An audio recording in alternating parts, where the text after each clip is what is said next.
As we're continuing our study in the life of Christ, and we're looking at his post-resurrection appearances, and we are using a harmony of the Gospels, which integrates all four of the Gospels so that we don't have to keep jumping back and forth.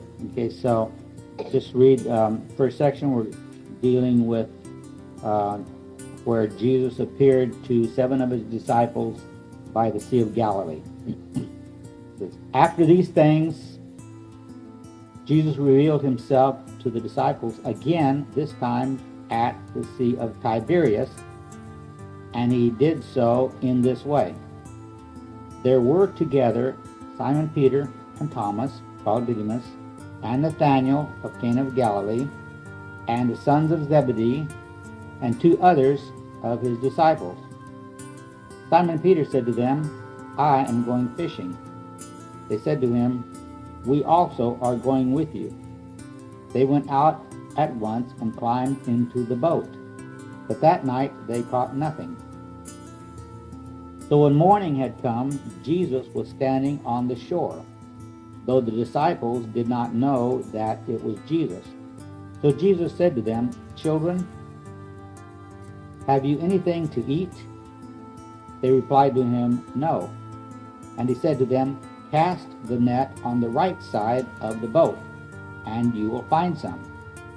So they cast it, and now they could not draw it in for the size of the haul. That disciple whom Jesus loved said therefore to Peter, it is the Lord. So when Simon Peter heard that it was the Lord, he put his coat around him, for he was stripped for work, and flung himself into the sea. And the other disciples came in the boat, for they were not far from shore, about 100 yards, dragging the net filled with fish. Okay, we pause there for a minute. Now,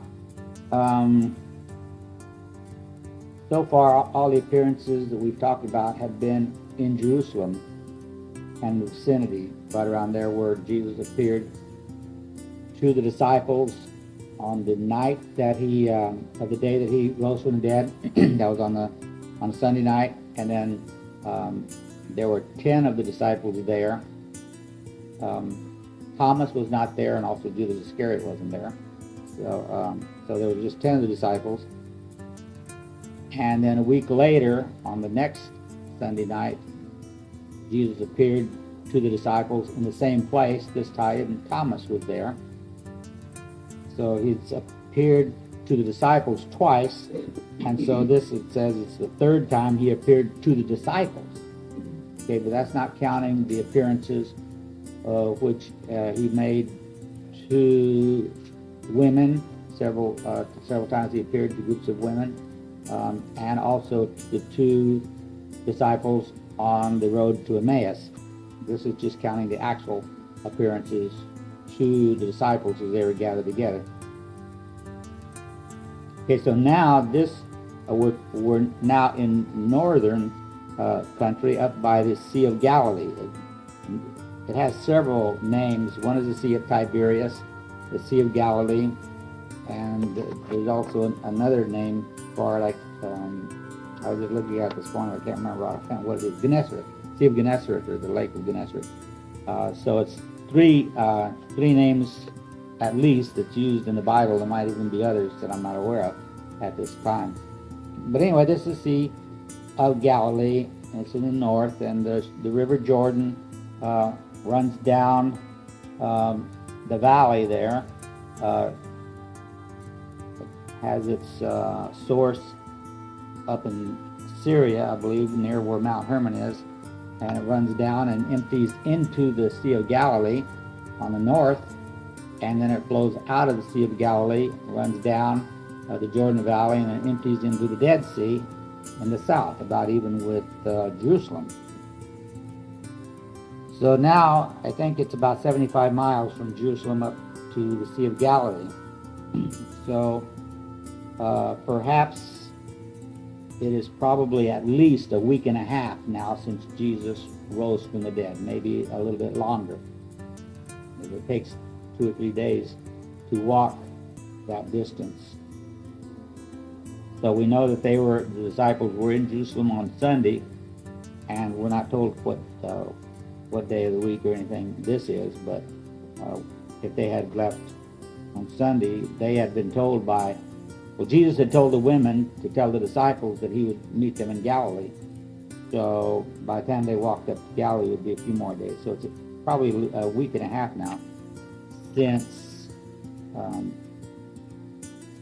Jesus had risen from the dead. Okay, so they're waiting for Jesus, and to occupy their time, Peter says that he's going to go fishing. And that's what his trade was before he became a disciple. Remember, Andrew and Peter were brothers, and they were fishermen. And then James and John were brothers, and they also were fishermen, and they were partners. So they returned to fishing. Probably wasn't like they were leaving or backsliding or anything like that. They just, perhaps they needed some food or something like that, because Jesus never reprimands them or reproves them for going fishing. So best time to fish is at night. So they go out and they fish all night, and they do not catch anything. Then early in the morning, then Jesus appears on the shore, and the disciples are only about 100 yards, that's about the length of the football field, out into the lake. And so he calls out to them, children, now better translation would be, children, you don't have anything to eat, do you? Because in the Greek, they have a certain way to indicate when a question is asked and they expect a negative answer. And there's also another way in which people ask questions in such a way when they expect a positive answer. Well, this is the way in which Jesus asked the question in which he expects a negative answer. So we translate it into English. It says, you don't have any fish to eat, do you? Or you don't have anything to eat, do you? In other words, when you ask that way, you're expecting a negative answer. And so they called back to him, no. And so he said, cast the net on the right side of the boat and you will find some. So they cast it, and now they could not draw it in for the size of the haul. Okay, now this has many similarities to when Jesus first encountered Andrew and Peter and James and John when he was just starting out. And we'll look at that in just a minute, which would be 3 years before, when he said, follow me and I will make you fishers of men, because at that time he also similarly gave them a great catch of fish. So right away, Peter, seeing this miracle, and John told him it's the Lord. So Peter right away jumps into the water and he swims to shore, while the rest of those in the boat row ashore. Okay, so let's continue to read then. When therefore they got out on the shore, they saw a fire of coals that had been laid there, and fish placed upon it, and bread. Jesus said to them, bring some of the fish you have just caught. Simon Peter went on board and drew the net to shore, filled with 153 large fish. And in spite of there being so many, the net was not broken. Jesus said to them, come have breakfast. But not one of the disciples dared ask him, who are you? For they knew that it was the Lord. Jesus therefore came and took the bread and gave it to them, and likewise of the fish. This was now the third time that Jesus was revealed to his disciples after he was raised from the dead. Okay, so we're just counting, John is just counting the number of times that Jesus had appeared to the disciples. He's not counting the other appearances to Mary and to the women and to the two on the road to Emmaus. Okay, so Jesus invites them to breakfast. Okay, now, in order to really fully understand what's going on here, it'd be good for us to review a little of the background before we get into his conversation with Simon Peter. So let's go ahead and read this next paragraph, and then we'll go back and get some of the background. So after they had finished eating, top of the next page, Jesus says, "Do you love me, Simon?" When therefore they had eaten breakfast, Jesus said to Simon Peter, "Simon, son of John, do you love me more than these?" He said to him, "Yes, Lord, you know that I like you." He said to him, "Feed my lambs." Again a second time he said to him, "Simon, son of John, do you love me?" He said to him, "Yes, Lord, you know that I like you." He said to him, "Shepherd my sheep." He said to him the third time, "Simon, son of John, do you like me?" Peter was grieved because of the third question, "Do you like me?" And he said to him, "Lord, you know all things. You know that I like you." And Jesus said to him, "Feed my dear sheep." Okay, in order to understand what's really going on here, first of all, notice that Jesus, when he speaks to Peter, is emphasizing his name Simon. And that's the name that Peter went by before Jesus called him. And then later, he said, "You shall be called Peter." Now, this was already Simon Peter's name, but he always went by the name Simon. He probably didn't use Peter very often. Just like the Apostle Paul, his name was Saul, that was his Hebrew name, and Paul was his Greek name. Before his conversion, he went by Saul, but then after his conversion, he went by Paul. So it's not like he got the new name, but that was always his name. Saul and Paul are like the same name, except in different languages. And so the same way with Simon and Peter. Simon went by the name Simon before the Lord called him to be an apostle, but then when Jesus called him to be an apostle, he said, "You shall be called Peter." In other words, we're not going to use the old name that you used to go by. We're going to use the other name, which you very seldom have used.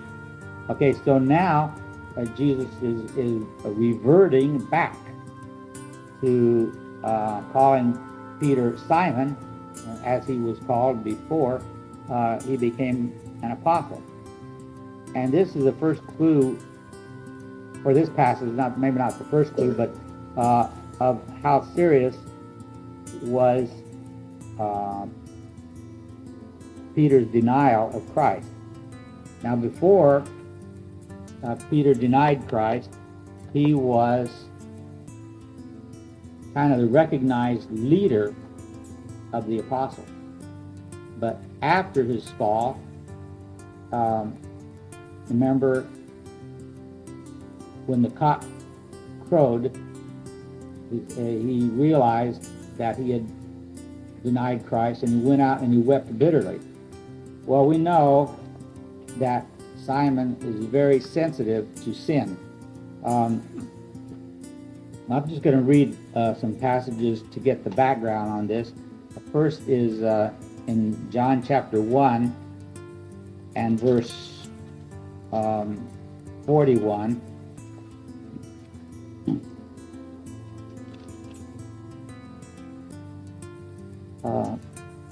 First of all, it's talking about Andrew, who came to Jesus first.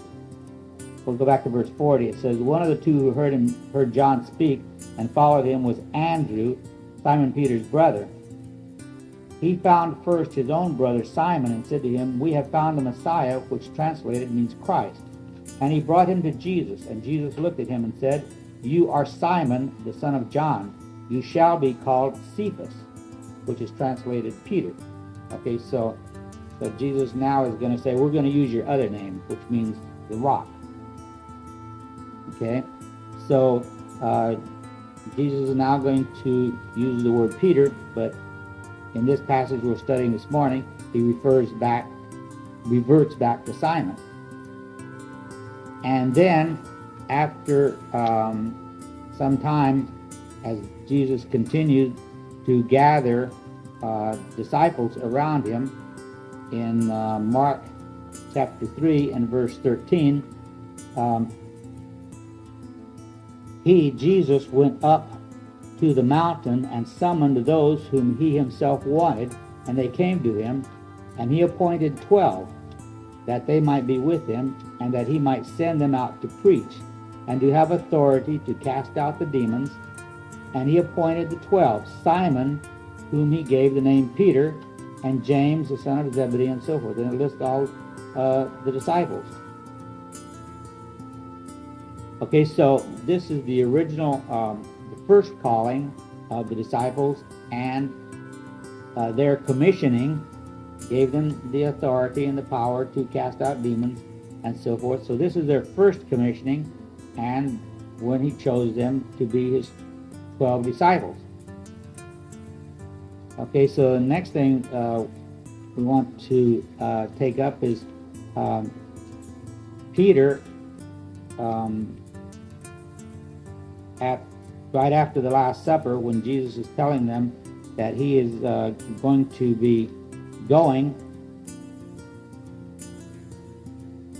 and he's in Matthew chapter 26, verse 31, he says, Then Jesus said to them, You will all fall away because of me this night. So it's only going to be a couple of hours until Judas is going to betray him, and he's going to be arrested and put on trial and everything. In other words, this is the day before the crucifixion. And so Jesus tells them that they're all going to fall away. And because, and this is fulfilling of prophecy, for it is written, I will strike down the shepherd, and the sheep of the flock will be scattered. But after I have been raised, I will go before you to Galilee. Okay, now here's about Peter. But Peter answered and said to him, Even though all may fall away because of you, I will never fall away. Okay, so Peter is sort of bragging at this time. He says, I love you more than the other disciples. Even though they all fall away, I won't. I'll always be faithful to you. And this pride of Peter is what contributed to his downfall, to his denying pride. You know, pride comes before a fall. Well, this is the case with Peter. It's no doubt that Peter genuinely loved the Lord, but Peter kind of thought of himself too highly, to where it got to the point where he was actually bragging or boasting that he would never deny the Lord. And so Jesus then says to him, Truly I say to you that this very night, before the cock crows, you shall deny me 3 times. Peter said to him, Even if I have to die with you, I will not deny you. And all the disciples said the same thing too. But so this was what then led to his denying of Christ, was the pride which he had. This he thought of himself too highly, thought he was better than the other disciples. Okay, and then if we jump down to verse 74, this is after he had denied the Lord. This is the last denial, verse 74, Matthew 26:74. After someone came up to him and said, Surely you too are one of them, for the way you talk gives you away. Then he, that is Peter, began to curse and swear, I do not know the man. And immediately a cock crowed, and Peter remembered the word which Jesus had said, Before a cock crows, you will deny me 3 times. And he went out and wept bitterly. Okay, so immediately Peter realized his sin, and he is very filled with sorrow and remorse, and he weeps bitterly. So we can imagine now, over the last week and a half, or plus a few days, been almost 2 weeks now since Jesus had denied the Lord. You can imagine how, what's going through his mind. He's probably reliving it over and over again, say, oh, why did I do that? Whenever, that's the way I do with myself, he's probably really berating himself for doing that. And so we know that Jesus appeared to Peter when he was by himself, but we don't know anything about what was said at that appearance, and that's in Luke 24:34, where it just says that when the two from the Emmaus road, when they came and found the disciples, right after Jesus had vanished from them, after explaining the scriptures, it says, and they, that is the two, arose that very hour and returned to Jerusalem and found gathered together the 11 and those who were with them. And the first thing that the disciples said to these two was, the Lord has really risen and has appeared to Simon. So Simon had a private encounter with Jesus. Jesus appeared to Simon privately, and so we're not told anything that went on between that, but undoubtedly they were dealing with Peter's denial, and no doubt Peter confessed and expressed his sorrow and repentance and everything, and the Lord forgave him. But Peter is probably still very depressed over the fact that he had denied the Lord after boasting so much that he would never fall away, that he would be willing to die and everything. And then in Mark 16:7, the angel, let's see, Mark 16:7.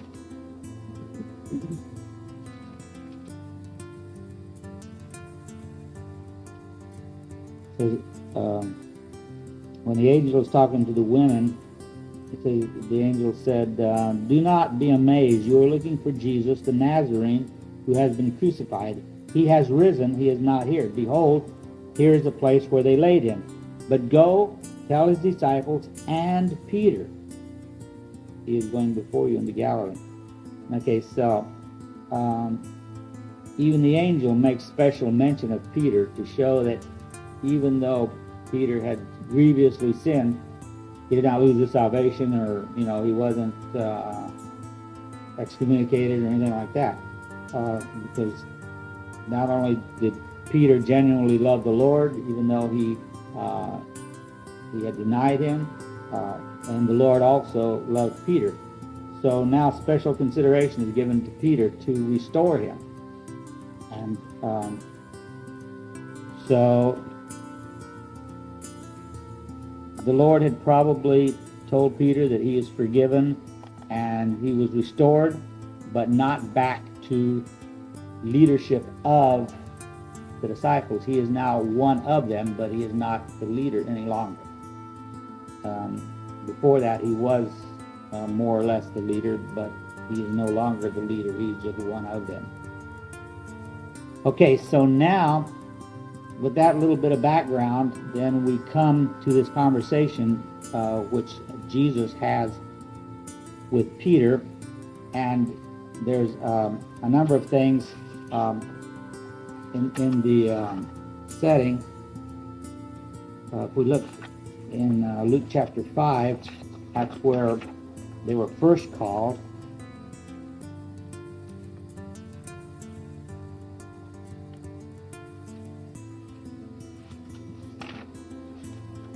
In Luke 5, verse 1,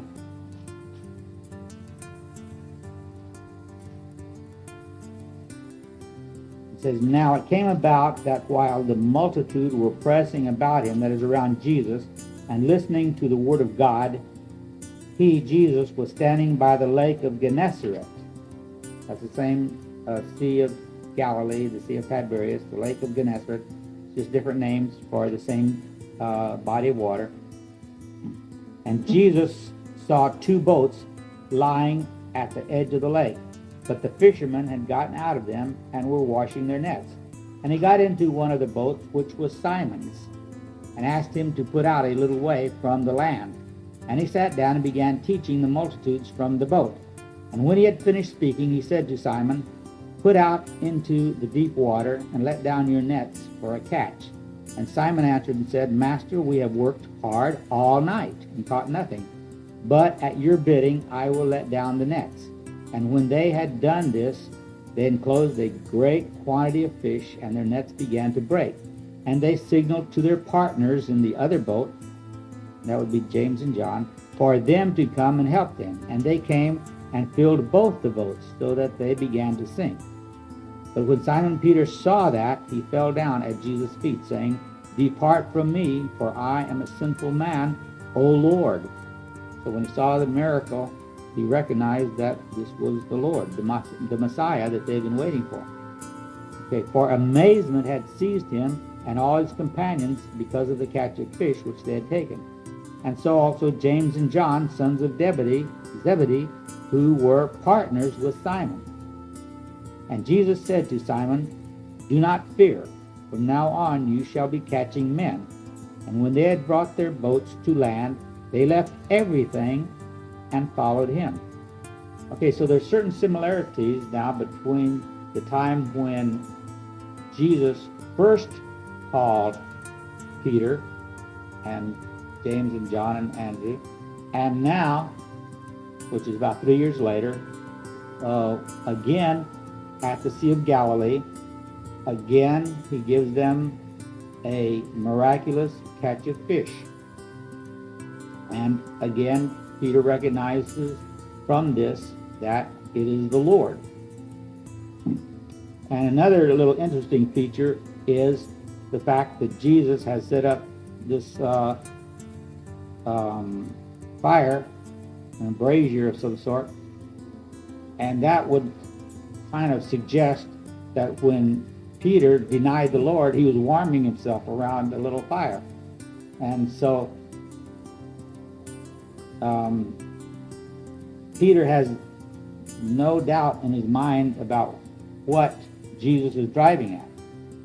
Now, Jesus had forgiven him and had, in a sense, told him that he was to continue being a disciple, but maybe Peter just didn't accept it, that Christ could forgive him and that he was to go on and be a disciple. And so now, here, Jesus is going through the process of reinstating Peter to his apostleship, and also recommissioning him.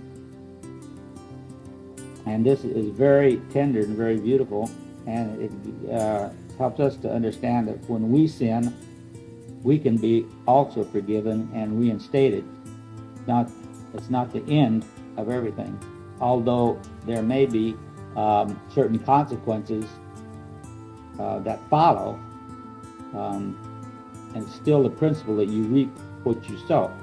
Remember, the same thing happened to King David when he got involved with Bathsheba and had Bathsheba's husband killed by ordering his general to put Uriah at the front of the lines, and then they withdrew from him so that he was killed.